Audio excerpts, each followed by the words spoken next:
the list goes on. There's a ton of stuff, but these are ridiculously high end phones, but they literally have that middle of the range price. I mean, can we talk about real tone though?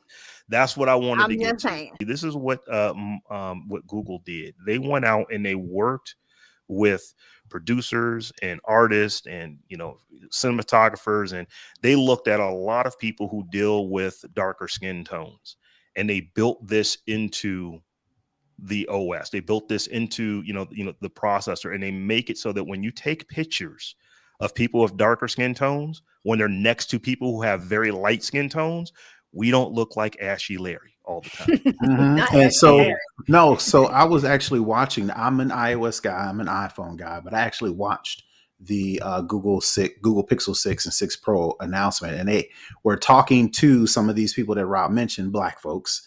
And they mentioned in the video, it's like, when we look at a picture, we don't want to look washed out. We don't want to look bland. We don't want to look ashy. Right. So I thought that was funny simply because that type of comment, that sort of dialogue, that sort of detail is something that is important to us. That's right. And the fact that Google was willing to and then actually produced something as a result of working with people who voices aren't always heard, I thought that was pretty dope.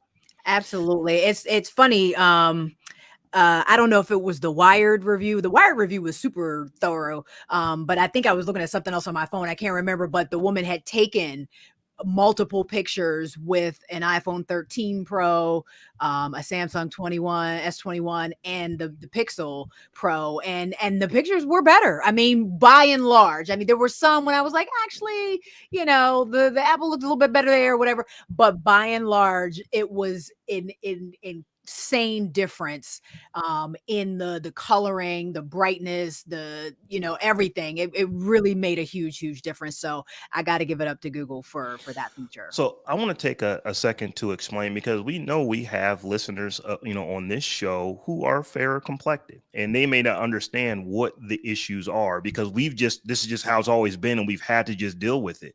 But when you think about photography, since its inception, it's basically been a Western world thing. It has been, all the technology has been tuned for well over 100 years to white skin tones. Brightness, right. So when you take pictures, when you have set for one skin tone, and then you're using those same settings on our skin tones, you're just not going to get the same results. And companies have had the opportunity to deal with this, years and years. But they do, but they kind of do it in post. So you got to take the picture and you got to upload it into this whatever triple fat goose software in order to, adjust the correction, do all that color correction. But you can do this on the phone without having to go through all that.